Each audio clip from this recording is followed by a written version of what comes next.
Hi, this is Tavi Greiner, Astronomy.fm's Vice President of Communications.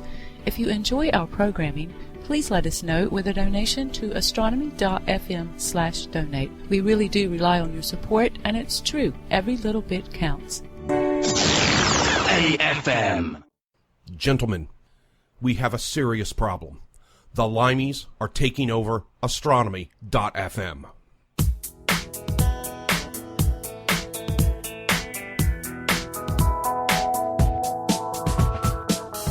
Welcome to Under British Skies.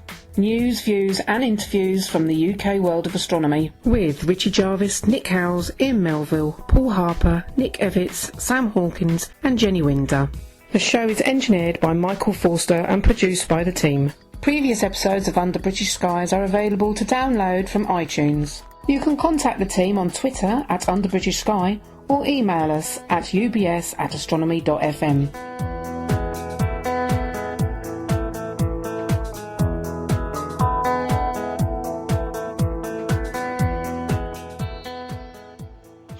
Good evening and welcome to Under British Skies, episode 28.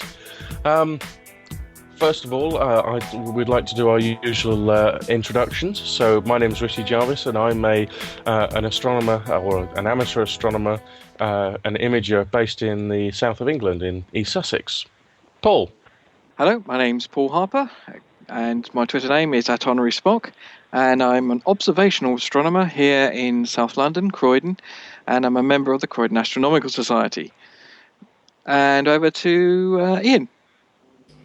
Hello, good evening. My name is Ian Melville. I'm an amateur astronomer based in Rickmansworth in Hertfordshire. I'm mostly interested in imaging, but also becoming more interested in observational.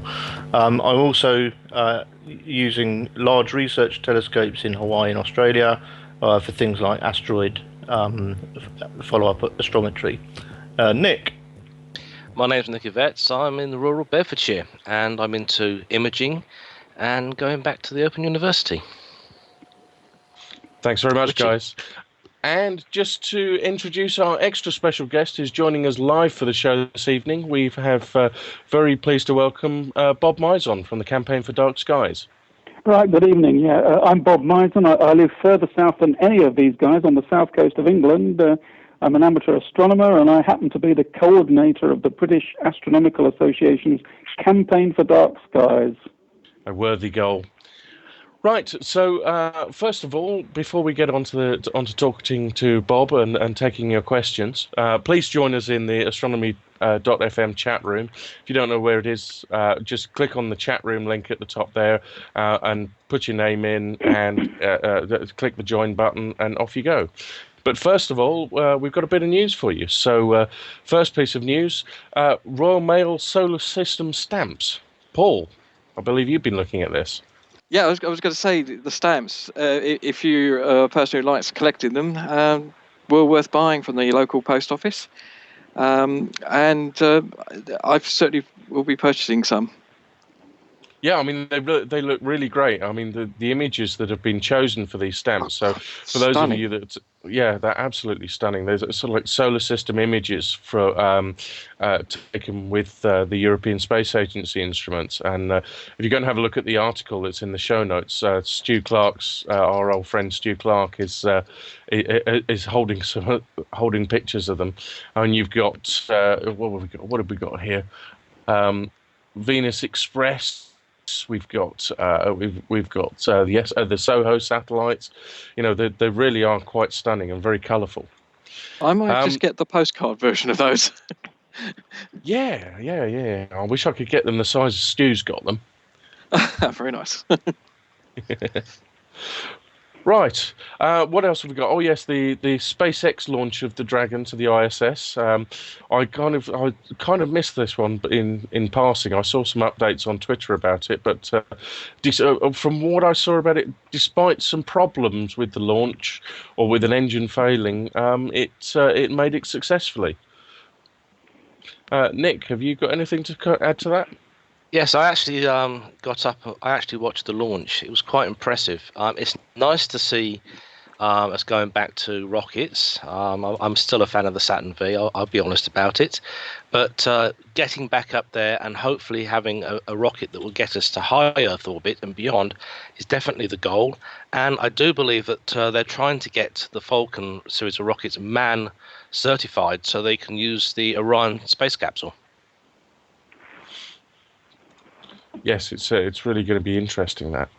Right, and as well as that, we've got a particular story that I particularly like the look of, which was Earth-sized planet found next door, found around the star next door. So it sounds like, the astronomers have discovered an exoplanet in orbit of one of the stars in Alpha Centauri. Now, unfortunately, there is no way that this particular planet they've detected is actually going to be in any condition to support life, because it goes round every 3.2 days at a distance of less than 4 million miles. However, it's slightly larger than Earth, so it's, although it's pushing the equipment, it tells us that the equipment's getting so much better, which is really great. Anybody else to add anything to that? I think it's just nice that there's actually something closer to us, and that maybe if they get their fingers out and build the BIS spacecraft, the Atlas, or the 100-year Starship, we'll actually get there, and it's actually doable, I believe. Yeah, Yes, it's only 25 trillion miles away. But what's Or that? 40,000 years by spacecraft.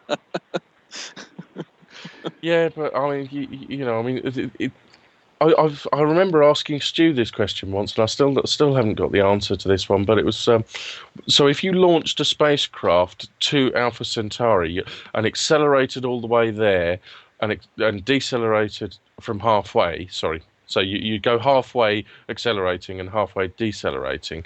So I wonder what G-forces you could actually apply. Well, you'd have to be about 1G, right? So how fast would you actually get? Well, I do remember that the British Interplanetary Society did a study into this. They designed a spacecraft, but one problem with it. They fell foul of the atomic weapons ban in outer space. It was supposed to accelerate to close to light speed and start deaccelerating towards the target. Orion project? No, this is going back even further. This is the Atlas. Oh, right. And the idea was, once it got close to the target, I think it was Bernard Starr for that one, it would launch a series of probes and use the mothership, so to speak, to relay the information back. Thinking back, this was being designed by a bunch of guys who thought when the V2 crashed into the streets of London was the greatest thing going since toast. I read the report about that, and as I say, they did it. They designed it. They got the specifications, but then somebody pointed out the technology you want to use for your engines is illegal because they banned the use of fusion devices in space, specifically to stop people putting warheads up there, which could be used as a threat. Maybe I think we're getting a little bit wiser. We're getting a bit more sensible in our age as a species. Maybe we should look at using it as a propulsion system. Why not? If it can get us to our nearest neighbor fairly quickly and get us information back instead of just depending on transit stuff, it would be worth doing. Who knows? I'm sure Patrick would approve. To be honest, if it's in outer space, I mean, what I reckon any propulsion system's fair game. I don't know about you guys. Well, it's the basis they use for this is a leap into science fiction for the impulse drives on Star Trek. They use Bussard ramjet collectors for the impulse drive. Why not do it? Yes, but those are collecting particulate hydrogen, I suppose. We're going. We can't be talking about the Buzzard ram collectors on the Starship Enterprise at this point, I don't think. I know, but but seriously, they looked at using Bussard ramjets to ignite a fusion drive to propel the spacecraft, and they were told you can't do it; it's illegal because of the outer space ban on weapons. Nuts. Mm-hmm. Now, another story that we've seen this week, in fact, on the 4th of October, so a little bit closer to Earth this time. So the Bloodhound car did fired up its engines for the first time. They reckon this car is going to break 1,000 miles per hour for the land speed record. Paul, have you been looking at that for us? Actually, Richie, I remember this, reading this, because I actually remember the source of the actual engine they're using in the car. It came from Britain's own surface-to-air missile, Bloodhound. And as one of our friends put to me, Bloodhound has now grown up and has got much more va-va-voom. Because it's been turned from a missile engine into a car power plant. And I think it's an incredible piece of engineering in its own way. And let's face it, taking a piece of technology like that, turning it from a military item to something that's peacefully used, great idea. Works for me. Trickle down factor. Yes, well, it'll be absolutely marvelous if they actually manage to get it. But they test fired the rocket engine at Newquay Airport in Cornwall and produces the loudest sound in the UK of 185 decibels. So you wouldn't want to be anywhere near that thing when it goes off. I think that's why they're going to do it on a Salt Lake flat in America. Safer that way. Yeah, let the Americans listen to it. Yes. And of course, for anybody who last weekend missed Austrian Felix Baumgartner's leap out of his balloon, so it was absolutely stunning. We put some links in there in the show notes, but he became the first skydiver to go faster than the speed of sound, reaching the top speed of 833.9 miles per hour, which is absolutely incredible. And he was older than me. He was 43 years old. He was 128,100 feet off the ground. That's 24 miles. And it took 10 minutes for him to actually get from the start of his descent right to the ground. Absolutely incredible. It was just a shame he didn't manage to break all three records. Yeah, Paul? It's a shame, but it was good. It was very good. Hi, sorry, computer problems there. Yes, I was stunning. Did you see the YouTube video? That was quite stunning from watching it. Apparently, it's one of the most watched anyone's seen. I was very impressed with the YouTube coverage, actually. I mean, I just literally went onto my computer, pulled up YouTube, I went onto the Red Bull site, pulled up YouTube, and bang, there it was. It was, it didn't seem to be being covered live on any TV shows I could see, apart from on, I think News 24 had it live.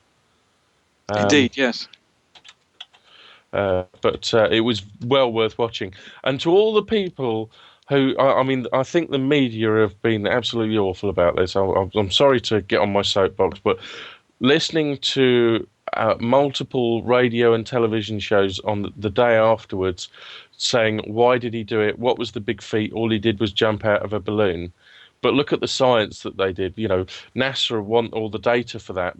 It gives you it gives the astronauts the ability to be able to jump back to the planet. And they tested the suit as well. Ian, have you got anything to add? Well, not that only that I was waiting with bated breath for the original attempt at work, and it kept being put off, and then didn't hear anything, and then all of a sudden I heard, was it last Saturday that he'd done it, and I was quite disappointed that I'd actually missed it live. But the first thing I did was went and watched it on YouTube, and yeah, it's phenomenal, great, good stuff. I can't see any problem. I can't see why people would want to criticise for wanting to do that. Indeed. Right, Ian, you've been finding out about a flare for us as well, I believe. I have, yes. There's been a very large flare from the sun, our nearest star, of course, which is very active at the moment on its way to the maximum of its 11-year cycle. And it's producing quite a lot of these sort of intermittent outbursts. This one's been classified as an M9, which is the largest M class. There are three classifications: C, which is small, M, which is medium, and X, which is large. And they're all given a 1 to 9 rating. So this one's nearly an X class. They're calling it an almost X flare. It happened yesterday at 6:15 GMT, and it was imaged by NASA's Solar Dynamics Observatory, and we've already seen waves of ionization moving through Earth's upper atmosphere. So quite a good chance for aurora hunters. If you're anywhere near northern Europe, in Scandinavia, there's a good chance that there'll be good displays as a result of this. And they're also saying that there's going to be more flares which are going to be predicted over the next few days. This is a new sunspot which has produced this first flare, so there's probably going to be some more activity from this group. And I'll drop a link into the chat room as well so people can follow the story. The other thing we've got, news-wise, of course, we're right smack bang in the middle of the Orionid meteor shower at the moment. Being in the south of the UK, the weather's been absolutely awful. I got rained on last night on Bonfire Parade, and tonight's not looking much better. But the good news is that if there's any sort of clearing, then there might still be a few stragglers on the 22nd of October. The reason, of course, for this is that the Earth is currently passing through the stream of debris from Halley's Comet. Forecasters are expecting an average of 25 or approximately 25 meteors per hour when the shower peaks on October the 21st. So the best time to look is during the dark hours before sunrise on Sunday morning. But of course, it will. You still might find some stragglers tomorrow morning as well. Definitely worth having a look at. Now, Nick, you found another story, story that's been rising in your inbox recently as well, I believe. Yes, I did.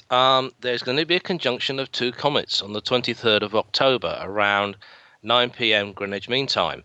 Comet 168P Herthenrother and Comet C 2012J1 Catalina will actually pass each other in the sky. And one of the robotic telescopes based in the Canaries is going to actually cover the full event. I have put a link into the chat room. This is actually a very rare event. It's even rarer because we're actually going to get to see it for once, assuming the weather doesn't cut in and cause nuisance. But I do suggest having a look at it. It is not very often you get two comets in the same piece of sky and close enough together to be imaged by a telescope. Go for it. It's well worth it. I'd hate to miss it myself. Yeah, it's another one of those transit of Venus type things, but a completely unpredictable. Well, not completely unpredictable. Short-term predictions only, should we say? Well, actually, the best thing was it was one of the users of the said robotic telescope that actually picked up on it, and he blogged about it on Facebook, and the scope people are putting together a free all comers welcome show on it. So they say it's worth doing. You're not going to get to see this very often, and it's very rare that somebody actually notices it happening. I highly recommend taking the chance to have a view of this. Definitely worth a look out for, isn't it? Oh yeah, definitely. They say getting two comets in the same piece of sky that are going to be reasonably bright. Okay, they're around magnitude 12, but that is still fairly bright for a telescope. It's not particularly brilliant if you're a visual observer without a telescope or binoculars, but it's nice to see, and it's extremely rare. Brilliant. And that pretty much concludes the news for this month. So it's on with our main feature, which is talking about light pollution. And Paul, do you want to give us the introduction? Yes, good evening. Well, light pollution is a very big subject for us amateur astronomers, and even for professional astronomers in times gone by. And what is it? It's an excessive obstruction of artificial light. And we have Bob Bison of Campaign.Skies, and we've been talking to him later on, and we have several other interviews lined up for people who've experienced light pollution problems in their particular area on various subjects. And for me here in South London, it's quite bad. I look north and really I get really bad light pollution. What do you get down there in towards Lewes, Richie? Oh, it's a lot clearer down here. Very, very lucky. So I'm, although I'm about I'm in the south of England, but I'm about 5 miles away from Lewis. I'm about 5 miles away from Burgess Hill, and the same with Uckfield. And there's quite a few large towns around here. But when the atmosphere is particularly clear, when it's not misty and there's no cloud up there. If it's damp, of course, it's awful because it just reflects off the water, but in the atmosphere. But if it's a nice, crisp, dry night, we get some exceptional skies here, as I was saying earlier on. And yet, astronomers, even from the centre of city London in Regent's Park, are still able to observe. Of course, the Baker Street Regulars are a classic example of that. And it's amazing how Black Projects, of course, who's in the chat room, is a member, of course, of the Baker Street Irregulars, and they're able to do observing there. I've done observing in North Cornwall when there's virtually nil light pollution. And it's experience the change from one to the other, the amount of stars you see. But it's a big problem for us and societies and what they do. Very much so, very much so. Right, okay, so we're going to go to our first interview now. Would you like to tell us about that, please, Paul? Yes, that's right. And I had an interview with David Woods of Hans Astro, and he's based in Hampshire, which is on the south coast of England. For those of our American friends who are wondering where that is, that's near Portsmouth. And he talked a bit about light pollution and observing in his area. Good evening. I'd like to introduce David Woods of Hans Astro. Hi, David. Hi. Thank you for giving us an interview on Under British Skies. And we're talking a little bit about light pollution in your area. But before we do, could you just explain a little bit about Hans Astro, please? Right. Hans Astro was set up in 2008 with Graham Greene and myself. We decided we wanted to get out and basically do more astronomy. So we set up a group which is mainly aimed at parents, if you like, so they can kind of get in with their kids and pull them into astronomy too. But as you know yourself, Paul, a lot of people are now buying their own equipment, so we wanted to develop some dark sky sites in the Hampshire area in particular so people could actually observe safely. I hear you actually have members beyond Hampshire, don't you? Well, funnily enough, because of the dark skies that we have down here, we have people coming from North, South London, we have people coming up from Dorset and from Sussex, so I would say we've probably got about a 50 to 60 mile catchment area, which is very big. That's quite a bit for an internet-based astronomical society or group. How would you describe yourself, a group or a society? We're definitely a group. We don't have a committee or anything else like that. No. I mean, the thing is, when you think about it, we're just providing a service at the end of the day. And from our point of view, we've now got over 300 members. 1 in 4 of those people are now women, which is fantastic. That's definitely the Brian Cox effect there, I think. Indeed. Well, obviously our main subject tonight is, of course, light pollution. And you have several observing sites throughout Hampshire. Could you explain where they are and how bad is the light pollution? Well, the worst one we've got is over near Winchester, which is the Intech Planetarium and Science Centre. And basically we've been there pretty much from day one. It's around about magnitude 18.5. It's about, say, 2.5 miles from the city centre. It's great, but the thing is that there's lots of lights. You're over the A31. And then we've got another 2 sites which are 20 miles away on the other side of Hampshire. And they're basically, 3 sites now. It's Butser Ancient Farm, which is our, if you like, prime site. We've been there again since 2008, and that's the most popular one. That's got dark skies of magnitude 20.7. And the other 2 sites we have are based in the Queen Elizabeth Country Park, which is about a mile or so down the road. Again, very dark. They're about magnitude 20.5. The best bit about the one on Butser Hill is that it's 814 feet above sea level, so you get a wonderful panoramic vista of the whole south coast and the light pollution that goes with it for about 35 miles on a clear night. That's extremely good. Of course, just to quickly explain that when you're talking about the magnitude, that's the maximum you can image down to. That's right. I mean, visually, all of the sites you can look to around about magnitude 5, 4.4, 4.5 to 5, just over. Which is very good, because as an observer myself, that's better than what I get at RAF Kenley. Yeah, well, I mean, the benchmark we use is Mizar and Alcor. Mm-hmm. Okay, if we can see both of those, and you know it's a double star anyway, once you can see those, it's great, because you now know that you're in a dark sky site. But if you're in the middle of town, you're lucky if you can just see one of those. And of course, you live in in the Clandon area, so of course that's quite a dark sky area anyway, isn't it? It's Clanfield. We're literally about a mile away from Butts Ancient Farm, and I mean my garden's about magnitude 20 plus anyway, about 20.1. So on a really good night, we get to see the Milky Way here. That's really nice. Now, has there been any observing problems in your area, catchment area? The problem we've got at the moment, especially with the southeast of England, is basically light pollution coming from more building. There's a lot of people that live in this area. There's a lot of construction work going on. There's more houses going up. So ourselves and other groups in the area are finding ourselves increasingly under pressure with smaller and smaller dark sky areas. The biggest problem we've got is light encroachment. I understand that Hampshire Astronomical Group, or HAG for short, who have an observing site and with larger telescopes just down the road, they're going to be affected by this, are they? Well, to a certain degree. I mean, there's 275 houses currently being built, which we're currently monitoring ourselves. And unfortunately, it looks like probably in the next several years, there's another 90 homes going up, literally about a quarter of a mile away from them. And as we understand it, they're about to put in quite a large telescope in as well, which again, as you know, that will just increase the problems when it comes to light pollution. Hopefully David Bryant of HAG is keeping a very close eye on that. Oh yeah, definitely. So are we. I mean, the thing is, where this main construction is going, about 20% more houses going up in the area. So again, we're lucky because, I mean, they've got a fantastic observatory, but it's a fixed thing. They can't really move their scopes around. We're lucky because we've got options on about 8 different sites now, and we're a little bit more nomadic. We can go where the dark skies are. Wow, that sounds great. Now, there has actually been some issues down in Southampton a couple of years ago, wasn't there? Oh yes, it was beautifully termed the Southampton Gateway, and what they wanted to do was to put a very powerful laser at all 4 points of the compass, going from the tower, from the Civic Centre in the middle of Southampton, literally going down all the way across the Solent towards the Isle of Wight.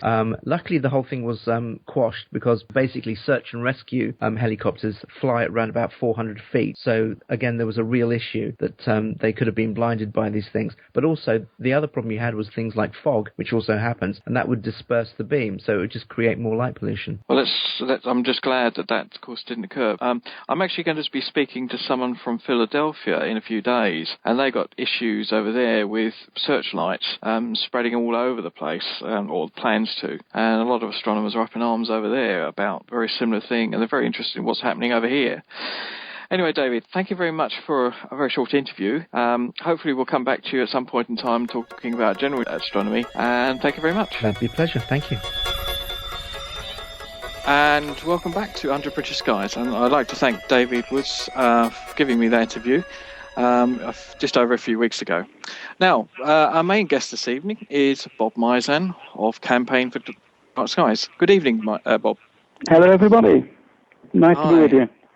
It's nice for you to spare your time with this, because you're not actually at home at the moment. No. No. Campaign for Dark Skies, which is part of the British Astronomical Association. Could you tell me a little bit about Campaign for Dark Skies? Yeah. And okay. A little bit of its history, please. Right, yeah. In 1989, a few members of the British Astronomical Association decided that it was high time to do something about this enormous tide of light pollution that's stolen the sky from most people in the UK. And they formed a committee for dark skies, which very soon afterwards became known as the Campaign for Dark Skies. It now has expanded over the last 20 years into a network of 141 local officers and lots of supporters. And we basically talk to local authorities, lighting companies, anybody who makes or chooses or installs lighting, and try to convince them to make it good stuff instead of the rubbish that's been put on the streets of Britain for the last 60 years. Certainly myself and a lot of other amateur astronomers are certainly behind Campaign for Dark Skies, and of course Campaign for Rural England, who are also doing they're our biggest allies. Yeah. Absolutely. Now, I suppose the question is, what is light pollution? What is the definition of light pollution? Well, most people think that it's light that goes upwards from poorly designed lights. But if you think about it, it's actually light that comes downwards because it's scattered and reflected off particles and aerosols in the atmosphere. So when you see light pollution, you're actually looking at light that's coming towards you from up there. So in reality, it's light that's reflected from, poorly designed light sources on the ground, from particles in the air. And in a country like Britain, which has a fairly moist atmosphere and lots of industrial particles in the air, etc., it can be quite a difficult problem. I think our American friends also have the same problem as well, Yeah. certainly in the Chicago, but any major city area within the United States. Now, what do you believe is the most worst light polluter? What is the main cause of it? Well, back in the 60s, 70s, 80s, it was road lighting. Nearly all road lights shone above the horizontal. Nowadays, just, we're talking to our American friends here, come to Britain, go around the roads, and you will see vast numbers of really good downward shining lights. So that's beginning to become a problem that's being rapidly solved. But the real polluter now is sports lighting. And you've got these golf driving ranges, football fields, soccer fields, tennis courts and things like this, which are really badly lit. They've got what we call cheap and cheerful lighting, and direction is just not considered. As long as they've got lots of light, they don't care where it goes. That's the big problem in 2012. Wow. Now, we've got several questions in the chat room, but I've got one other here. And how can you estimate light pollution? I mean, what do you use for light pollution or other forms? Well, the Campaign for Dark Skies has moved into the 21st century, and we use sky quality meters. For example, in my back garden, it's about 21, which is a fairly good reading. I mean, it's a pretty good sight. But there are many other ways, of course, counting the stars inside the square of Pegasus, or estimating the faintest star that you can see with the unaided eye, or counting the stars in Ursa Minor, the little bear. All these are fairly well-recognized methods of trying to determine sky quality. Right, well, let's come in with one of those questions from UK Bill. And he says, how can you find the nearest dark sky site? Well, I suppose being the coordinator of the Campaign for Dark Skies, I really must answer that. Go to our website, www.britastro.org/dark skies with a hyphen. I'll say that again, britastro.org/dark skies with a hyphen. And you'll find an interactive sky map of the whole of the UK, and you click on your particular area, and you find the nearest dark site on that. Or you can get Philip's Dark Sky Map, which is a co-production of the Campaign for Dark Skies and Philips, the map company. And that's a big fold-out map of the whole of the UK. It's pretty detailed, and you can find your nearest site from that. Or you could talk to Dark Sky Discovery. Steve Owens, Dan Hillier, and his friends are doing huge work now with sort of educating the general public into stargazing and finding the best sites. Yeah, I certainly recommend that map. I've got one myself. Now, another question from Redshift, and he asks, how much should one spend on a light pollution filter? I don't know a lot about light pollution filters. I'm afraid I don't use them because I live in a reasonably dark area. But my friend Steve Tonkin, who lives not far from me, he's quite an authority on these things. And I believe you can get some reasonable ones, if you're talking sort of British currency, for something like sort of 50 to 90 pounds.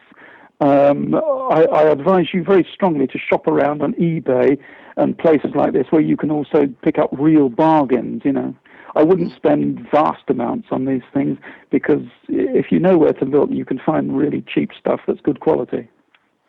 Just going back to the areas of light pollution, we just put a link into the chat room for the people to link that, and they will also be in the show notes after the program. And another question from Fitz Skies, and he says, what reward system does Bob operate to recognise those who reduce light pollution? Well, the BAA, the British Astronomical Association, has a good lighting award signed by Sir Patrick Moore. I'm sure we all know him. And, for example, last week I presented it to a school in Dorset in the south of England for installing sports floodlighting that's really severely downward pointing, and it illuminates the playing area and does not illuminate the neighbours and the night sky and the surrounding area. And it's really good stuff. You know, it's quite possible to light anything, obviously, without light spill, because surprise, surprise, light travels in straight lines. I think we all knew that at school, didn't we? Indeed. Yeah. So we have the Good Lighting Awards, and of course we really like to publicise good lighting practice. We've given these awards to some of the biggest organisations in Britain. And including, of course, the Science and Technology Committee in relating to legislation, which we'll ask about later on. Yeah. Now, just going back to one of the questions, I think, Richie, you can come in about the light pollution filter. Yes, indeed, I can. There are quite a few light pollution filters out there. As Bob says, you can get some very good ones in there, sort of like between £50 and £100. But the creme de la creme, I'm afraid, is something called a Hutech IDAS filter, which basically does the best job that we found in the astrophotography realm for shooting LRGB images. Indeed, a friend of mine, Neil Richardson, he actually uses one from day to day to shoot from Eastbourne, and he's actually overlooking a sports ground and a hospital. Directly outside his back garden, and he gets some very good LRGB results with it as well. Paul? Fine. Now, we're now moving on to... we've got another question. Let me just see. I can't see it. Does anyone know? Oh, how closely do you work with the government? Rob? Sorry, Bob? Oh, sorry, I thought you said Rob. Sorry. Bob, can you say that again, then? Yeah. How closely do you work with the government? We are meeting DEFRA, which is the Department of the Environment, on a monthly basis at the moment, trying to get security lighting in this country sorted out, because there is very little regulation on domestic exterior lighting, and we're trying very hard to get that sort of well directed and have the proper information in the packaging. And we are talking to Her Majesty's government every week almost. There are some quite positive people there, but unfortunately, a lot of government departments sort of they pass it on to another department. Oh, this is a transport problem, this is a highways problem, this is an environment problem. And as the Royal Commission on Environmental Pollution said last year, there is no focus within the UK government about light pollution. It's too widespread. You can't get action immediately because it's too widespread through departments. Okay, and I've got another last question before we go to the next interview. How far do you go out of the UK conurbation for dark skies? You mean how far would I travel to see dark skies? Yes, that's right. Well, the furthest I'd go in Dorset, of course, which is a fairly rural county, is about 10, 20 miles, and I can really see good skies. Unfortunately, in this country, there are people who live in very large urban areas, such as the Birmingham area, Glasgow, Edinburgh, etc., and they would have to travel a lot further, I would think, say 50 miles perhaps, to see the best skies. And that's what we aim to do. We aim to bring the sky into the towns, and with quality lighting, it can be done, I'm sure. Right. Now we move on to... Thank you very much, Bob. We'll come back to you later. Fine. We're now going to move on to our next interview. It's an interview I did with Audrey Fisher, and she is from Chicago Astronomical Society, and she was talking to me about various aspects about light pollution in her area, and with this specific one, which I'll ask Bob after the interview, on the problems they have in Philadelphia. Good evening, Audrey, and welcome to Under British Skies. Hi, Paul. Thanks a lot for inviting me. Well, thank you for spending your spare time giving us an interview. Could you give us a little bit more information about yourself, Audrey, please? Sure. My name is Audrey. I'm a founder of a new global project that has its roots here in Chicago. It is already endorsed by UNESCO Man Advisory Program, and it's called One Star at a Time and the Global Star Park Network. What we are trying to do is encourage people around the world to work together to preserve the starry night sky. And better, actually, instead of preserving, I would say for most people, it's restoring their starry night sky. And you've obviously been doing a lot to promote it within the Chicago area, because one of the things I've seen is yourself, a recording of yourself on NBC Chicago, which Michael Uberty was on me, and I thought that was quite interesting. Can you explain what happened there, please? Yes, it's one of those opportunities that comes up and you just can't say no. A TV show, a live news show just asked, could I come down to the studio to do a live interview, and we'll see you in a couple hours, and off to the races we were. So it's always a great opportunity to talk about starlight preservation when you have the chance. So we did talk about the concept of bringing starlight back over a major city of Chicago, and by reducing our light pollution levels. Of course, like all cities, it's really lighting from streetlights, isn't it?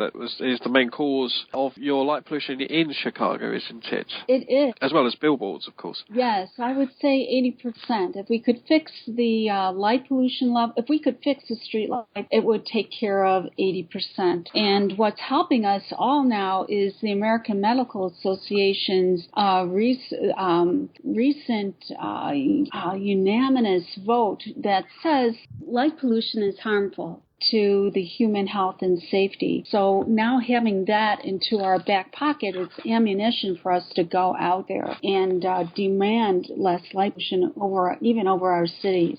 I saw actually on the interview you talked about billboards. You were saying that the light pollution can be seen for many miles. Oh goodness, yes. Of course, the billboards and the light pollution over the city caused by the street light, goes upward and it extends for 50 to 100 miles away. Chicago is affecting our nearest national park, which is Indiana Dunes National Lakeshore. Everyone has federal and municipalities have natural lands that we're trying to restore the starlight. Wow.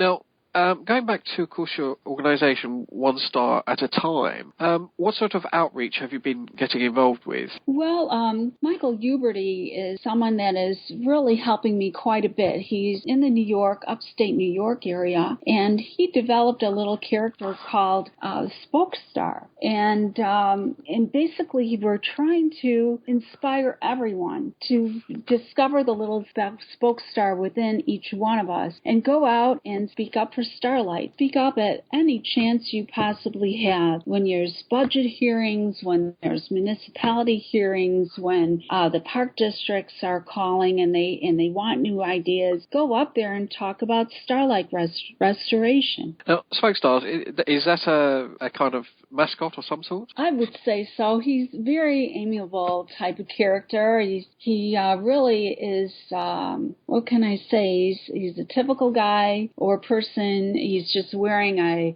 T-shirt and jeans and comfortable shoes, and his head kind of looks like nothing but a big old smile and a gigantic scar.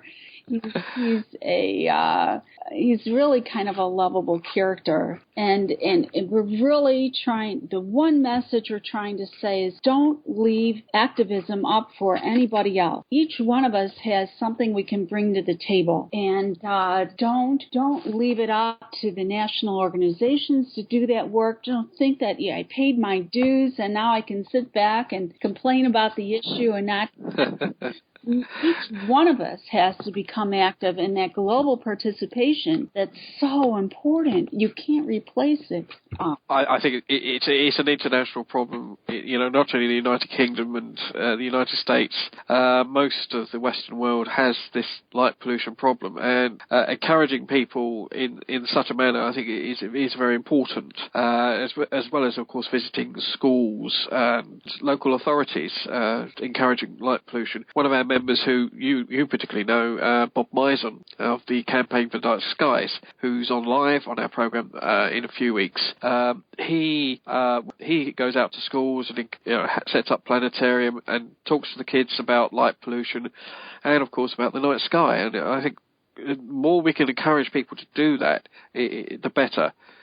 So I'm glad that it's happening in the United States just as much as it is here. Right. Bob Mison, he's done phenomenal work. And, in fact, we've incorporated some of his work here in a display at the Adler Planetarium. The Adler is the first planetarium in the Western Hemisphere. And they did a magnificent exhibit on light pollution, and Bob was a part of that. So we really appreciate that from him. Now, obviously, one of the major issues that's going on at this moment in time that you're involved with is actually in Philadelphia. And I know Campaign for Dark Skies has written to the mayor of Philadelphia and not at this moment in time had a reply. But can you tell me what's going on there about these searchlights? What exactly is happening? Yes. What's happening here in Philadelphia is soon to happen all over the world in major cities unless we work together and stop it. And basically what this particular program is called Open Air, and the artist is using 24 of the brightest searchlights ever made on the planet in a bluish-white color, which is even more hazardous to the environment, and he's pointing them up into the sky for 3 hours a night for 3.5 weeks, and he's making different patterns in the sky. He's involving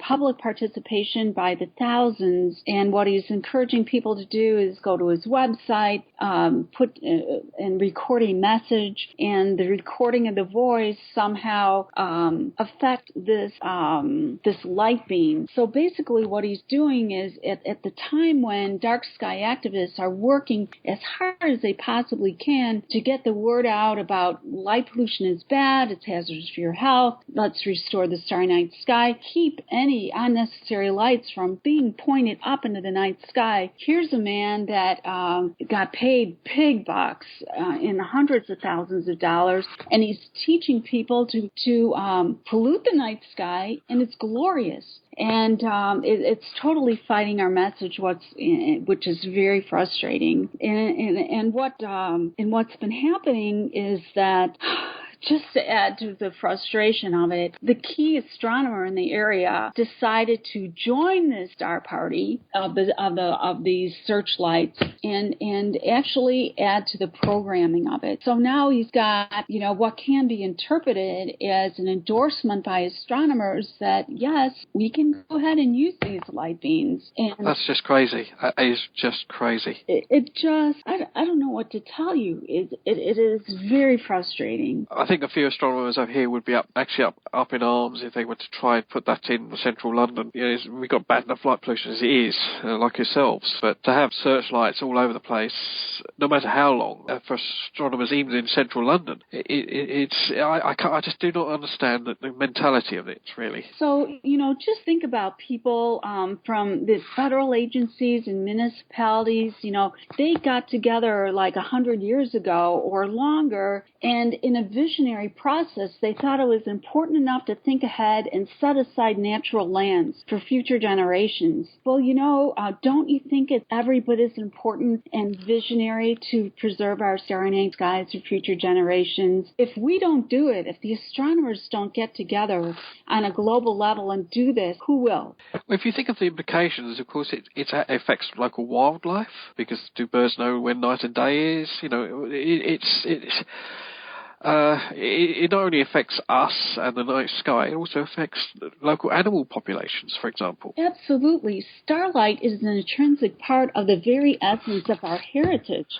It's a natural resource that belongs to each and every single person on the planet, and children that aren't even born yet. You know, here in the States, the National Park Service studies predict by 2025, less than 10% of people in the United States will see starlight even once in their entire lifetime. Now, others it's going to happen sooner because now LEDs are becoming very popular with municipalities. They're very high in the blue spectrum, and this is even more harmful to the more harmful to the environment, and it interrupts the natural circadian, which produces its melatonin levels, which is important for every single living creature on the planet. Well, Audrey, thank you very much for coming on Under British Skies, and it's been very informative. And I hope people from around the world who listened into this program can write to the Mayor of Philadelphia and demand some action about this, because I really feel strongly that this shouldn't happen. Audrey, thank you very much.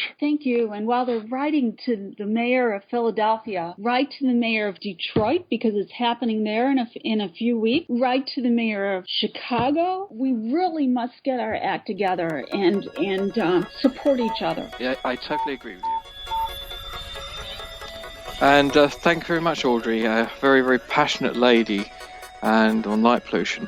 Now, Bob, we're back to you now. And you have a little thing to say about this problem in Philadelphia?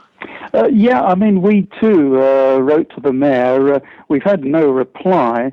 And, I mean, there are various projects like this happening in various parts of the world, in Iceland, in Britain, for example. And I think it's got a lot to do with sort of local prestige and things like this. It's very difficult to get a municipality to back down once they've embarked upon a really big sort of publicity-based project like this, unfortunately. I suppose the fact that our controller who lives in Philadelphia, Rob Cohen, he just reminding us that actually the mayor is running for election, so I wonder. QED, yeah. But back to the subject at hand, and back to yourself. And guys, have you got anything to say? Well, Paul, I was looking around at this issue, and I'm aware, having living in Hertfordshire, I'm aware of the streetlights being turned off after midnight, and apparently I'm not alone in the country in experiencing this. I thought it was just a pilot project for the rest of the UK. It's been running for over a year, and I must say I haven't experienced any negative effects as a result of it. But perhaps you could tell us a bit more about what's going on throughout the rest of the UK with respect to this, Bob. Yeah, if I can come in on this. There are just over 400 local authorities in the UK, local municipalities, and more than 200 of them, more than half of them, are actually experimenting with switching off lights at midnight until about 5 a.m., or dimming them, or switching off alternate lights, etc. And it's a very widespread thing. We're having lots of reports in the media about people's fear of crime, but if you look at the real data, the real statistics, it shows that crime actually falls in these areas when the lights are switched off, because, believe it or not, criminals are human beings, and like you and me, they need to see. And if they can't see, they'll go somewhere else and do their stuff. So an example, in South Gloucestershire, near Bristol in the west of England, crime fell by 50% after the lights had been switched off at midnight. In Essex, which has been going for more than 3 or 4 years now, crime has gone down by 30%. So it does seem that it's a successful thing. The Campaign for Dark Skies does not recommend the switching off of lights. I mean, we're about quality lighting, not about the absence of lighting. But I mean, if it's proved to be beneficial, then fine, we'll go with it. It saves energy, saves money. If it doesn't increase crime, we like it. Well, they're all good points, and they sound like excellent long-term statistics to refer to as well. One thing we have started to do is carry torches if we're going around to friends for meals or drinks, and we're going to be walking home. And actually, it's quite pleasant to be walking home, as long as it's not raining, of course. And you get to see the stars above you, which makes a difference as far as I'm concerned. Richie, who lives down in the south, he always carries a torch if he leaves the house at night because he hasn't got any street lights. So well, this is what people have been doing for hundreds of years in unlit villages in England. I mean, there are still hundreds and hundreds of unlit villages. They are not sort of crime hotbeds. You get people saying, "Oh my God, they've turned off our street lights. This used to be a high crime area. Now it's going to get worse." Well, hang on. If it was a high crime area when the lights were on, what does that say about the role of the lights? Is it helping the criminals to see what they're doing? I mean, you give it a bit of logical thought, please. That's very true. Absolutely. And in fact, after a few minutes, you can see perfectly well, can't you, Richie? Yeah. Absolutely. I mean, yeah. At the end of the day, the biggest source of light pollution is the moon. Let's face it. Nature's light pollution. Yeah. You know, yeah. If you're an imager, you mean? Yeah. Well, let me tell you about a little survey I did. I'm going to get a plug in here for my new book, Light Pollution, Responses and Remedies by Springer. Okay, that's the end of the plug. In that book, I describe a survey I carried out about 1999 in Wimborne, where I live. It's a small, typical English market town. Nothing terribly exciting ever really happens there. And I went around the town with a clipboard and a pen asking people, what do you think are the worst crimes that have happened in this town in the last few years? And almost without exception, they said 2 murders. I mean, for heaven's sake, murders in Wimborne, would you believe it? There was a ram raid, car crashed into shop and goods stolen, and there was an armed raid on a pharmacy. And every one of these crimes happened vertically beneath a lit streetlight.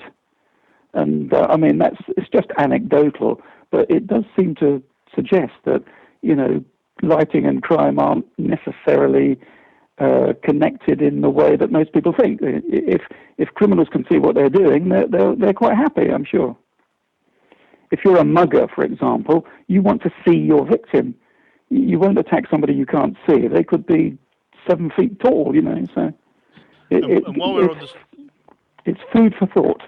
Yeah, and while we're on the subject of crime, actually, there's a link which I found from Hertfordshire Constabulary, actually reports a drop in crime, which tallies with exactly what we're saying. Yeah, all the data I've seen, I haven't got data from all these 200 local authorities, but all the data I've seen suggests that crime will fall if there is no street lighting. And the reason is simple. As I said, criminals need to see. They are human beings like you and me. And a torch bouncing around on its own at night looks a lot more suspicious than somebody who's just under a street light. So a person moving in a lit area is a very, very ordinary sight, and nobody reacts to it. But a person flashing a torch in a dark area is interesting, and people will sort of investigate it or report it or do something about it. Yeah, and Paul, do you have something to add? Oh yes, I was just saying, one of my local colleagues, my friends who's going to be interviewed later, he had just outside his road a lighting column with a car, and it was completely smashed up. Right underneath the lights. And of course, here in London, of course, they're not turning off the lights. It's only in the London boroughs of Croydon, Sutton, and South London they're not turning off the lights. Would you say that London is the crime focus of the UK? I think it's probably true. Right, we've got some questions. Sorry, Bob, you were going to say... I was going to say, where did all those riots happen in 2011? Mostly in brightly lit city centres. Yes. The rioters didn't do their stuff in the dark places because they couldn't see. Anyway, let's change the subject, perhaps, yeah. Right, we have a couple of questions from the chat room, and... oh dear, I've lost it. Lost it. Oh, yes. How can we support the campaign for Dark Skies? And this was a question from FitSkies. Right, well, there's 3 ways to support it. First of all, you could subscribe to its newsletter. You can find out more about that on the internet, obviously. Just go to the website of the British Astronomical Association. You could become one of our local officers. We've got 141 so far, and we don't expect them to march up and down with banners and make a lot of noise, just keep an eye on the local lighting situation, reward good lighting, comment in the press, the local media about bad lighting, and sensitize people. Because one of the greatest things that the campaign has done in the last 20 years is to introduce the idea of light pollution into everybody's minds. Everybody knows about light pollution now. 20 years ago, nobody had ever heard of it. And the third thing you can do, of course, is to subscribe to our fighting fund. But I don't wish to sound too mercenary, but we need the money. Okay, so there's some ways to help. I've heard a few plugs of those for your fighting fund, Bob. Indeed so. Now, Cool Pants it says, do Campaign for Dark Skies have any contact communication with any other political party? We do have one of our members, I won't name him, but he's a member of the Green Party. He's got a lot to do with their energy policy. And the Green Party is a sort of fairly up-and-coming party. They're beginning to have quite a voice. They've got an MP in the Houses of Parliament. And we also support the Welsh party, which is called Plaid Cymru, the Party of Wales. And they, too, have a very forward-looking green energy policy, which includes light pollution. And their slogan is, Wales is beautiful by day, and we want to keep it beautiful by night. I think we could say that for every part of the United Kingdom, really. Anything with the Scots? Not at the moment. The Scots have their own way of thinking and acting, it seems to me. And the Scottish Parliament has, in fact, enacted a little bit of light pollution legislation, as has the UK Parliament in general, the Westminster Parliament. And we're constantly talking to the English, well, I mustn't call it English, the UK Parliament in Westminster. But the Scots Parliament has taken a few forward steps about light pollution, certainly. That's certainly one thing I was going to come in leading into, because several years ago, you were part of a campaign for Rural England, and other astronomical societies, including the Royal Astronomical Society, were involved in getting in new legislation. Yeah. Can you just do a little bit on that, please? In 2003, the Science and Technology Select Committee, which is a committee charged by the UK government to investigate some kind of important facet of society or the environment, whatever. They investigated light pollution and came to, I think it was more than 150 conclusions, most of them saying that the government had no focus on light pollution and they really should do something about it. And they recommended that light should be a statutory nuisance, which in English law means that it's a nuisance that you can get something done about by a judge or a court or a magistrate. And before that, it was noise and bad smells and vicious dogs and things like that. And they added light to the list of statutory pollutants in 2005. And this is the Clean Neighbourhoods Act, which came into force in 2005. So now, if somebody's shining really bright lights through your window and you can't sleep, or it's affecting your health or well-being, you can get something done about it. It's against the law. Unfortunately, the Act does not protect the night sky and has some nonsensical exclusions, such as transport depots. If a bus station destroys your sleep, you can't do anything about it. This is crazy, and we really are working to try to overturn these exclusions. Nobody quite knows why they are in force. I just wish that in Croydon, of course, where we have the Home Office base, that's Luna House, which is where they do the immigration, they got one of the worst baffling light pollution in the town, and it's a government department. It's very interesting that, you look at a local council website, a local administration website, they say, oh, we're so green, we're recycling 80% of our rubbish, we're doing this, we're doing that, and you go to the council offices and they're lit with upward shining lights that mist the building and destroy the night sky over the centre of the town. They just don't get it, I'm afraid. Right, well, I'm going to just ask you one very last question from the chat room before we move to the next interview. And it's from FitzGuys again. And he says, what is the most convincing reasons to give local authorities to reduce light pollution? Saving money. The country is broke. Just about every country in the world is broke at the moment. And saving money is an absolute number one high priority. And, if we sorted out light pollution in this country as quickly as possible, we could save literally millions and millions of pounds. The US could save millions and millions of dollars. And, all the while we continue to light the undersides of aeroplanes and bats and owls in the night sky. We're just throwing away our money. The government says, turn your thermostat down 1 degree. Yeah, but at the same time, they don't say, what about that 500-watt light on your outside wall? What are you doing about it? Replace it with a 40-watt immediately. They're not saying that, which is something that we're continually working on. Right, well, let me hand over to Ian. Yeah, thanks, Paul. I heard you talking briefly there about health effects and such. There's a question in the chat room from Leroy Mike. He asks, how about new studies on health due to light pollution? Yeah, this is very interesting. I went to the Dark Sky Symposium in Vienna. There's a European Dark Sky Symposium every year somewhere in Europe. And the last one was in Poland, for example, in September. And in Vienna, I think it was 2008, they had a speaker from Israel, Itai Klug, who spoke about the research by Dr. Abraham Haim and his team on the correlation between breast cancer clusters and exterior lighting.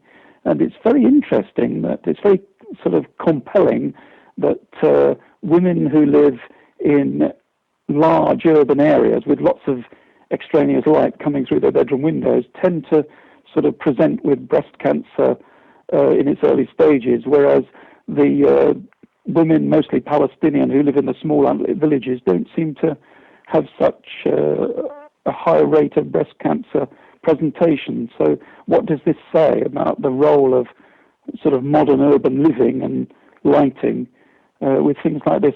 I mean, the American Medical Association recently declared light pollution to be a health hazard. And if they don't know about it, who does? Excellent. Well, thanks very much for that. Richie? Thanks, Ian. Thanks, Paul. And thank you very much, Bob, for joining us today. Thank you. It's been really interesting having you answer questions live on air.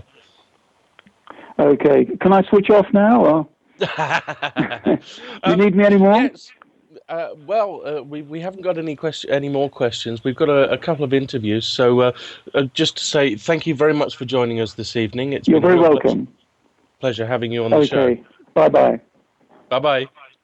Right, and so next we have a couple of interviews. So I did an interview with Steve Owens, who's a dark sky consultant, and started off with as the International Year of Astronomy 2009 dark sky coordinator. And then we have an interview with John Morell, who talks to Paul about the problems he's had with light pollution, and how he's actually resolved them. So let's listen to those now.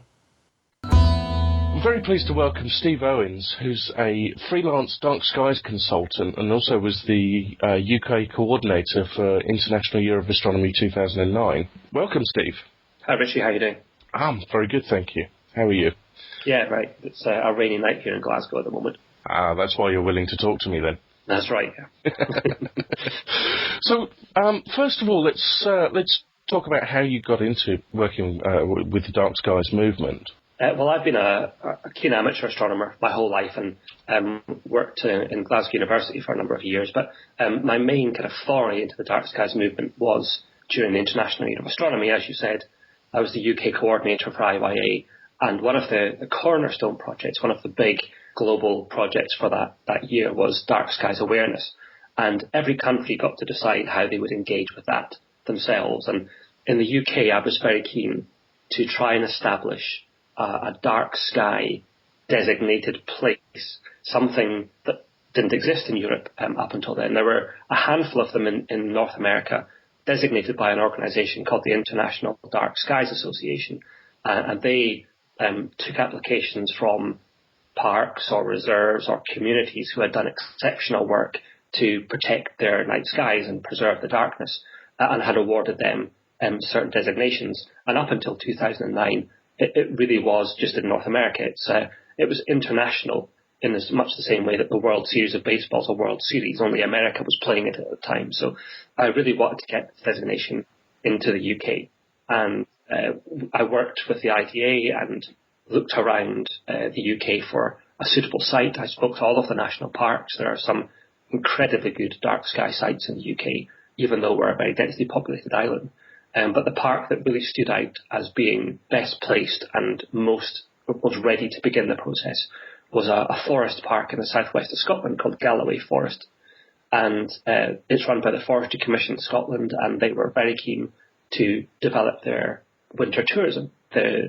Lots of stuff to do in the summer there, great hiking and mountain biking and fishing, but they had relatively few visits in the winter, so astronomy is perfect for that. So I worked with them for most of 2008 and 2009, and eventually at the end of the year we got the Galloway Forest Dark Sky Park set up, the first dark sky park in Europe, and that was really my first foray into night sky preservation. And since then, now that IYA is finished, I'm freelance, and actually I'm very privileged to make my living by helping places like Galloway Forest and other parks around the country to get designations and to enjoy the benefits of a properly dark sky.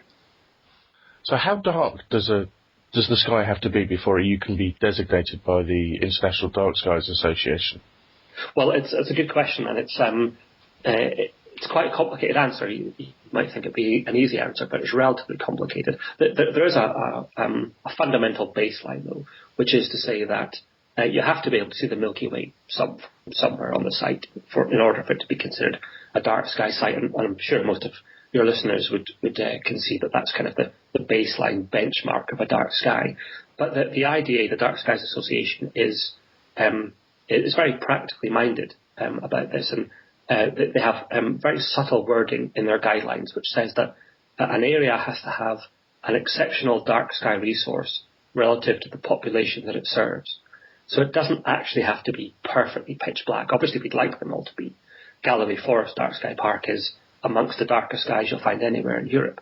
But, for example, parts of the Peak District National Park, right in the centre of England in the Midlands, could get dark sky status, even though the skies there are nowhere near as dark as the skies in Galloway or Exmoor or Sark or any of the other places that to date have got the status. So the skies in the Peak District aren't intrinsically as dark, but relatively speaking, compared to the population that they serve, the 30 million people that live within an hour's drive of those skies, they are still a dark sky asset worth preserving. So we work with all different levels of darkness, but there needs to be a very basic minimum of being able to see the Milky Way. And as I mentioned, Galloway Forest is a great dark sky site. Sark in the Channel Islands is a fantastic little island just off the coast of Guernsey. No street lights, no cars at all on Sark, so they don't have any light pollution produced on the island. You can still see the sky glow from Guernsey and Jersey on the horizon. Exmoor has great dark skies in the core of that preserve, so there are lots of places around the country that, as your listeners will know, you can get to do stargazing. But what this designation is all about is protecting those and making sure that there are legally enforceable lighting restrictions, which means that no one can put up a bad light, a light polluting light, in future. So those guys hopefully will be protected for generations to come. You were talking about a bad light then. What actually is a bad light? I'm sure anyone who's been out stargazing will know a bad light when they see one. It's basically a light that is shining its light somewhere that's not wanted. Now, in most cases for astronomers, the first thing that springs to our mind is sky glow. That is light from street lights or car headlights or football stadium floodlights lighting up the sky and causing us to see fewer stars. That's only one of three kinds of light pollution, really. The second is light trespass, which is light shining either into a property or onto a bit of land or into a window where it shouldn't be shining. So, people with a street light outside their house or outside their flat will have often have light trespass through their window. And the third kind, that's again problematic to astronomers, is glare. So if you're standing next to or in the vicinity of a very, very bright 250-watt floodlight or a bright white LED street light, then that will spoil your dark adaptation, your night vision. I was just looking on the Galloway site. It gives an indication there that the SQM meeting has to be above 21, which means technically, I suppose, my back garden could qualify as a dark sky site. So what would I have to do to become a designated dark sky area? At the moment, there are only 3 designations that you can apply to, and unfortunately, I don't think your garden would qualify for any 3 of them. So the 3 designations are Dark Sky Park, Dark Sky Reserve, and Dark Sky Community. Now, the first 2 of those, Park and Reserve, to most people would look quite similar on paper. They are both intended for, as the name suggests, big areas of land, like a national park or a forest park, or in America, a state park. The difference in those is that a Dark Sky Park tends to be an area of land almost completely empty of human habitation, so effectively a wilderness park. Now, there are very, very few of those in Britain, in Europe, in fact, but Galloway Forest Park is one. There's only, I think, something like 300 people within the 300 square miles of Galloway Forest Park, so it's relatively sparsely populated. Most parks in the UK are much more populated than that. The national parks have populations from, 10,000, 20,000 people living in each of the national parks. So they don't qualify under the Dark Sky Park criteria. Instead, they have to go for Dark Sky Reserve status. And a reserve basically recognises the fact that some large parks or large bodies of land will have communities in them. So rather than having the whole park be pitch black and exceptionally good for stargazing, there's a dark sky core in the middle. And around that core, there's a buffer zone. And the buffer zone is where the communities are. And in that buffer zone, you do work to try and limit how much light pollution gets into the skies above the core, and thereby protecting the core sky. The third one is Dark Sky Community, and that's intended for, as the name implies, either a town or a city or an island, some kind of cohesive community structure. And at the moment, there are 4 dark sky communities in the world. Flagstaff in Arizona is one that is a big city, population of about 100,000 people. There's a little town in Southern California called Borrego Springs. There's the island of Sark in the Channel Islands. And there's a suburb of Chicago, believe it or not, called Homer Glen, that has the status. Now, Homer Glen is a difficult one to judge, because the skies there are by no means what you and I would consider good for stargazing. You can see the Milky Way just from Homer Glen, but the point is that whole community, the whole suburb of Homer Glen, has exceptionally good lights. Very, very few that light pollute. They're all zero upward lighting, all fully cut off. So the Dark Sky Association awards not only areas with dark skies, it does do that, but actually more to the point, it wants to reward places that have taken exceptional measures to improve their skies and to limit light pollution. Obviously, we've mentioned the 3 dark sky locations in the UK at the moment: Galloway, Sark, and Exmoor. Are there any more on the horizon that you can talk about? Yeah, I'm working with quite a number of other parks, several national parks all around the UK. There's an island community up in the Orkney Isles, north of Scotland. I'm also been doing some work in the Republic of Ireland on a park there. Earlier this year, I was lucky enough to travel to the island of St. Helena in the South Atlantic, which is, I think, one of the most remote places in the world. And they're hoping to have a dark sky island designation. In a couple of years' time, they're going to have an airport built there. So they're hoping that tourism will increase as a result, and they want to have a ready-made offer. And actually, tourism is really what's driving a lot of these places. Although the national parks and the forest parks do have a remit for preserving the natural environment, and in many cases, that's not enough to persuade the powers that be that it's worthwhile. And indeed, other justifications are required. And the tourism dollar is a very powerful one. The fact that Galloway has seen a huge surge of tourism. We did a very small scale study of tourism businesses around Galloway earlier this year, and we found that 76% of them had responded and said that they'd seen a positive financial benefit to the Dark Sky Park. And we tried to estimate the amount of money that had come into the local economy just in that small sample of businesses. And the amount of money coming in had already increased more than the amount of money we spent on getting the status in the first place. So it pays itself back very, very quickly. Not only for tourism, of course. If you put better lights in, they're cheaper to run. You don't have to waste light by lighting up the sky. So there are lots of different reasons. Tourism economy is one. The economic cost of running lights is another. The environmental benefit of not burning so much fossil fuels to light up the night sky. There are lots of different reasons to engage with the fight against light pollution, and we're beginning to win. I think we're beginning to see a change in momentum. Certainly, the UK media is very keen to pick up on dark sky stories, and that's created a kind of a movement. It came out of IYA 2009. We see it continue through the enthusiasm around BBC Stargazing Live, and every time there's a dark sky park or dark sky reserve announced, it gets a lot of coverage in the media. So I really think people are beginning to pick up on this, and it really comes to light when you speak to people. I say normal people as if astronomers aren't normal, but well, we're not normal. You know that. True, that's true. But speak to non-astronomers down the pub, or when you meet them in the street, and a lot of people now would certainly in Britain, they would know what you meant when you said a dark sky park. Oh yeah, I've heard about that in the news. Isn't there one in Galloway somewhere? Or and people have beginning to enter the consciousness of people in the UK that travelling out of the city to somewhere dark is something that's worthwhile doing. Even if you're not an astronomer, just to experience a dark sky is something worth doing. And we're seeing people travelling all the way to Galloway, to Sark and to Exmoor to experience that, and it really is driving this whole project, which is great. Most of us have a vague idea about, the obvious one is the environmental thing of burning all this power and then just throwing it up into the sky doesn't make any sense. But there are quite a few other reasons why it's not a good idea to have all this light flooded around, isn't there?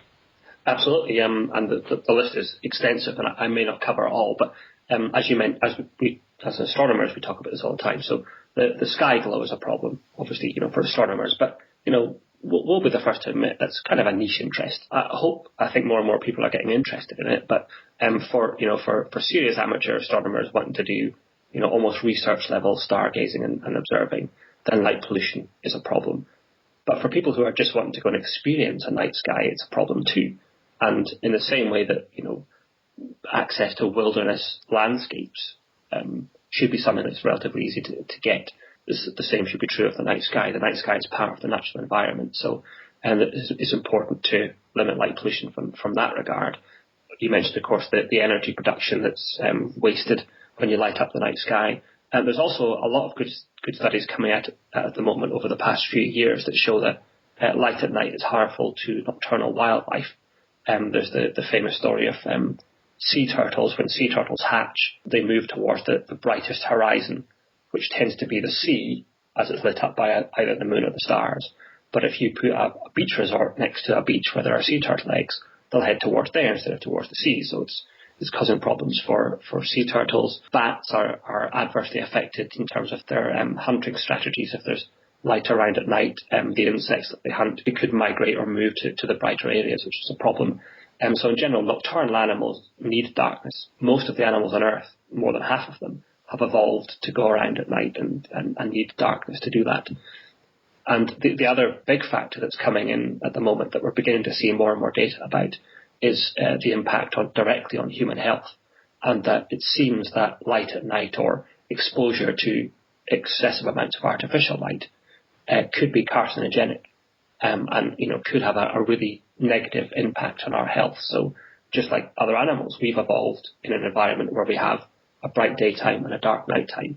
And in societies where you have, cities lit up like daylight all day long, all night long, we're beginning to see negative health implications there too. So there are many, many reasons not to produce too much light at night. And the astronomer's argument is just one of a huge range of them. You say it's carcinogenic? Yes, I mean, the studies are they haven't done a huge amount of them, and I don't think anyone would say that they're definitely conclusive, but there are studies that show an increased risk of breast cancer amongst women who do shift work and work in lit environments at night. There are quite a few councils recently, East Sussex, my own council being one of them, who are looking at turning off lights around So what sort of involvement do you have in that? I'm quite glad of the situation that actually many councils, and a huge number of them, are doing it completely off their own, under their own steam at the moment. They're not doing it for astronomical reasons or for tourism. It's purely about money. In this economic climate where the councils are being squeezed for every penny, that they've begun to recognise now that it's a huge waste of money to leave lights on, all night long when virtually nobody is outside. So councils there's a few different ways that the councils might try and save money. One would be to move towards what we call part night lighting, where they turn lights off at, let's say, 11:30 p.m. and turn them back on again at 5 a.m. So between those hours, most people are tucked up in bed or indoors. They might go for dimming if they've got the right technology and systems to do that. They could dim their lights at night by down to 25%, 30% or something, or they could curfew the lights, or they could switch off every second light, something like that. So there are many councils, dozens of them all around the country, that are beginning this process of reducing the amount of light that they use at night, and that's beneficial to us. It's beneficial to the environment and everyone else too. And the occasional counter arguments that you might hear, I think, are beginning not to hold much sway. The standard one is, well, if you turn off lights at night, doesn't crime go up? What about criminals? It's true that the fear of crime goes up. And, that is a concern. If people don't feel safe, then, it wouldn't be very pleasant to live in a house if you were, if you were scared of going outside in the dark. But there's no good evidence that shows that crime increases when you turn lights off at night. In fact, there are a number of... It probably dips down. Well, yes, I mean, there are some studies that show the exact opposite. There's a famous one from Chicago in the 80s when they decided that they would dramatically increase the amount of lighting in the alleyways of Chicago, which were quite problematic in terms of crime. So they floodlit them, put massive big bright lights up, and they straight away saw an increase in crime, dramatic increase in crime. And that's because most crime tends to be it tends not to be premeditated. It tends just to be a spur of the moment decision. You see someone's car with a handbag in it and you smash the window and take it or whatever.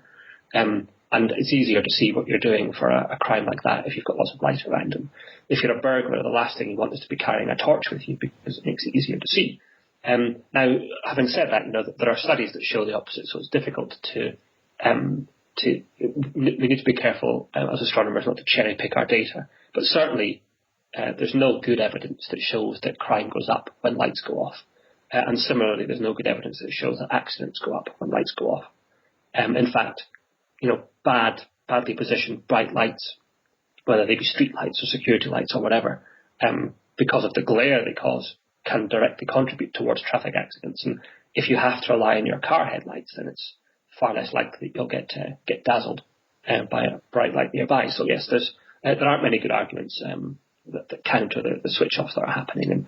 And it's a strange situation we find ourselves in, that as astronomers, we're actually, part of me is quite glad of this economic downturn. Obviously, there's lots of negatives about it, but one of the benefits has been to make councils realise that energy and money is not infinitely available, and that you shouldn't waste it. And light pollution is a massive waste of money and energy. Well, thank you very much for your time this evening, Steve. It's been great talking to you and great hearing about your work with dark skies. And hopefully we'll see a lot more dark sky parks popping up in the UK and hopefully some dark sky communities as well. I hope so, and thanks for inviting me on, Richie. And just for any of your listeners who are wondering what I can do next, what they can do to help out, there's a great organisation you probably know of it, the Campaign for Dark Skies. I would certainly suggest joining them. They've got an annual membership fee. The International Dark Skies Association have too. Write to your local councillors, write to your MPs. Make sure that they know that you are concerned about light pollution, not just from astronomy and an astronomical point of view, but from all the others we've talked about. And just get involved. And I tweet quite regularly. People want to tweet me. I'm on Dark Sky Man on Twitter. And you can follow my blog at darkskydiary.wordpress.com. And I think you'll put those in the show notes too. So I'll be happy for any of your listeners to drop me a line and have a chat. Brilliant. Well, thank you very much, Steve. And we'll talk again soon. Thanks, Richie. And here's hoping for dark skies for you. Yeah, definitely. Cheers. Cheers.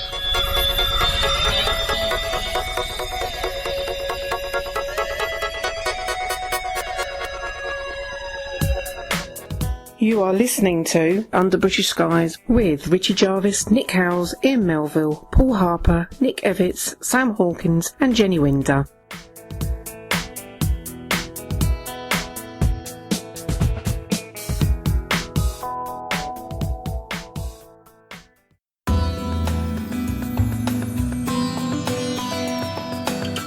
Good evening, and tonight on Under British Skies we're interviewing John Morell of the Croydon Astronomical Society. And good evening, John. Good evening, Paul. I've been an astronomer for a few years, and we've obviously known each other for a few years, so it's an interesting discussion tonight. Nice to invite me to your house to do this lovely interview. So, John, just a little bit about yourself then, please. Well, I'm actually a railway engineer by profession, but I've been an astronomer for, since 1990s now, so a few years. I live in Coshaldton, which is actually on the south edge of London, right on the borders with the Green Belt, so should have nice dark skies here, or at least to the south, but in fact they are not that good, or they could be better. So you've actually been having problems did have problems with light pollution in your local area. So tell me a little bit about that. Right, well, we go back to probably, I think it's 2005. All the street lights were, as most of London is, bright yellow sodium lamps. Fairly poor light control, so my garden was lit up. It wasn't dark by any means. But of course, with those sodium street lights, you can actually use light pollution filters, which actually cut out the pollution, and you can actually image things despite the pollution. In 2006, the council came along and decided to take the sodium street lamps down and put up new white metal halide lights, which, of course, emit across a very much brighter spectrum, a wider spectrum, and they're also brighter than the old ones were. Yes, I noticed that walking along the road, these new lights. Yes, well, they've actually dimmed down quite a lot from when they actually went in. They've faded. They actually fade quite quickly. And you notice when the council go along and put new bulbs in, because the bulbs are actually beginning to reach the end of their lives now after, well, some of them probably on the second or third ones. But there is a noticeable reduction in light over their life. But also, one thing that the council did, this was one of the first roads done in my area, and they changed the spec of the lights. The early ones that went up round here have actually got semi-cut-off lights, so they actually spread the light out over quite a large area.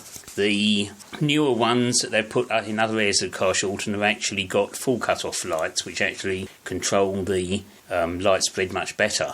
And I suspect that might be because of the number of complaints they had. But that did cause a problem with your garden, didn't it? As per your website, which we'll direct people to. Yeah, my garden became quite bright and quite white, lit with white light. I had a lot of... I can't exactly say correspondence with the council. I sent them lots of emails and didn't get any replies. Despite the fact, of course, it's sort of covered by the Environmental Protection Act nowadays. But unfortunately, there's a debate whether that covers street lighting or not. After a lot of discussions with the council, they eventually came down, their representative came down, and they agreed to actually put shields on some of the street lights to cut the direct lighting out. So my house is a bit darker than it was now. Yes, that's something I noticed just looking up at those lights. Yes, it is still difficult to observe, particularly in the northeast and west from my garden. The south isn't too bad because there's no street lights in that direction. So you can at least do some CCD imaging? Yes, or DSLR imaging, but it's not good, and that's, I think, why a lot of amateur astronomers have gone to very narrow band filter imaging nowadays in London. Just to finish off, I noticed something on your website about a car that got smashed in. Yeah, that was actually parked right under one of the very bright street lights in 2006, was it? 2007, something like that.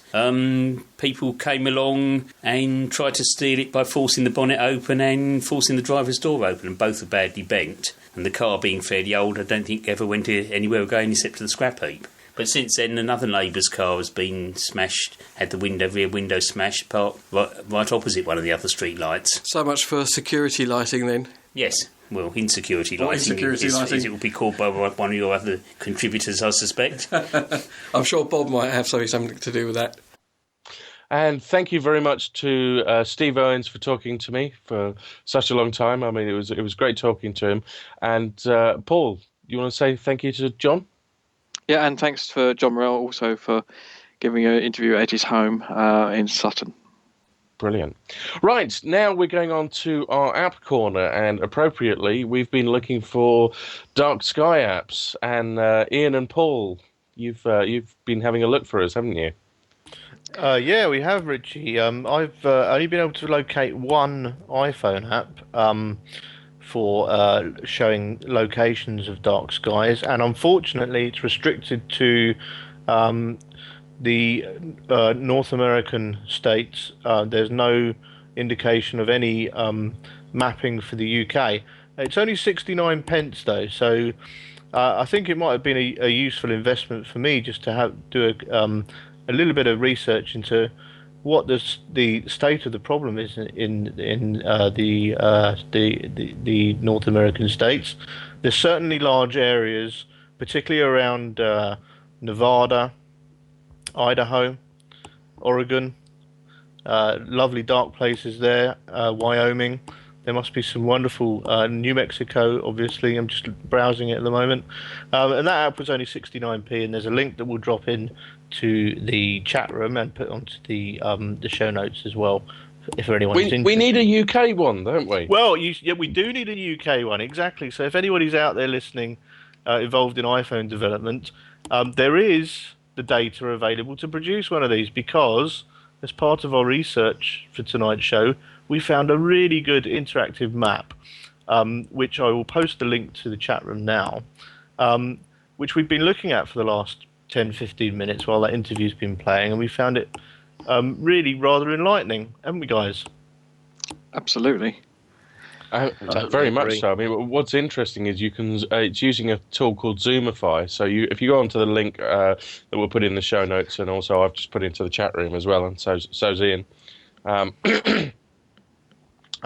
If you scroll down a little bit, there's a little Zoomify tool which allows you to zoom right into the UK and actually look at the place names and actually see individual towns and cities and villages. My own village, South Chailey, is actually showing it up as a light polluted area on this map, which is amazing, really. Yeah, that's it. And it'd be good to have this sort of data at hand in your pocket. And it wouldn't take much to translate the data that's been used to produce this map as a programmer, and I'm sure you as well, Richie, can appreciate. Someone just needs to somehow get hold of this data, translate it to an app, and put it up onto the App Store. Indeed. Yeah, that's all I found by way of apps for showing dark skies. Paul, did you have anything? No, I had to look at Android, and we had a very similar one to what you had, and it's mostly North America. I wish I'd do one for Europe. Just having a quick close look at it, of course, a couple of my friends, the Tetzers in Wisconsin, and they're in a quite dark sky site. Having a look at the light pollution map, that's great. I mean, I could see my area, Croydon, is really bright, as I would expect being in London. And of course, you're a bit purple, aren't you, Paul? I'm a little bit purple. RAF Kenley, which is where I observed from, is a bit further south, a little bit more sort of a bluey, sort of a reddy colour. But the other area, of course, I observe where I will be in a month's time, of course, is that in Cornwall, where it's completely, dark skies. Excellent. Ian, what about your location on that map then? On this map, we're decidedly red, and the surrounding area is yellow, and it doesn't stop being yellow until a good 15 miles or so northwest. But some of the sites that we've been to, Richie, look amazing. Your village looks good, but if you go down and look at the Isle of Wight, it's absolutely stunning, and there's huge areas of the island which don't appear to be lit at all, which tallies with what we found. Yeah, very good sign. Indeed. I mean, what's interesting is my village it's actually a lie on that chart, because there's certainly not that much light pollution here. I'll tell you that for nothing. they must have been coming over when the kilns were firing, because they have some big floodlights over there to the north of me. But it doesn't bother me anyway, because because they only tend to fire the kilns up about once a month to fire the bricks. Okay. And it's to the north as well, so who cares? Now, interestingly, what about you, Nick? Well, I can see Bedford just about, and it's a red blob. So is Milton Keynes, mind you. That's almost on my doorstep. I think this must be slightly out of date, because I know Milton Keynes has gone totally dark sky as far as streetlights. So it's interesting, and I'll probably keep it and use it for reference in the future. Yeah, but I think the biggest thing we can say about the apps that the guys managed to find is it tells you which one of your friends in the States you need to gate crash. Yes, I know who. Oh, that's for me. That's simple. That's simple for me. I just go to Cherry Springs, or I go to one of the local state parks. Indeed. Paul? Oh, I'd gate cash the sets, as they got a nice area. Right, so now we go on to Book Corner. And Nick, what book have you been looking at for us? Well, I've been looking at a book called Setting Up a Small Observatory from Concept to Construction. It's by David Adriti. It's in the Patrick Moore Practical Astronomy series, and it gives you a very good idea what you need to do and how to go about it. It is actually one of 3 books in the collection talking about setting up observatories. I like it. It's by Springer Press, and it doesn't pull any punches. It really does take you through conceiving the idea of an observatory, constructing it, and getting it to work. It's not a particularly thick book. It's approximately, he says, looking in it very quickly, 234 pages, including an index. It's a good read. I do recommend it. Right. Paul, you wanted to say something? All I can say is, in the great words of the great man, Nick, is have a drink, old boy. Indeed. I just did, thank you, Paul. Right, okay, well, that pretty much sums it up for this month's show of Under British Skies. We really hope you've enjoyed it. Thank you very much to Bob Mizon, Steve Owens, Audrey Fisher, Dave Woods, and also John Morell for joining us on the show live, or for letting us interview them. It's been really interesting. I've certainly learned a lot about light pollution and how to avoid it from this show. Now, just very quickly, Nick and Ian, you wanted to tell us very quickly. You've got about 10 seconds. If you go to a BAA meeting, go to it. I went to the Back to Basics one, full of useful information on setting up a telescope and getting started in astronomy. Ian? That's right, I went to the ALPS meeting at Open University and it was fantastic. Cool. We met up. All right, well, with that, just say thank you very much, guys. Thank you, team. Thank you to Rob. And it's good night from all of us. Good night. Good night. Good night.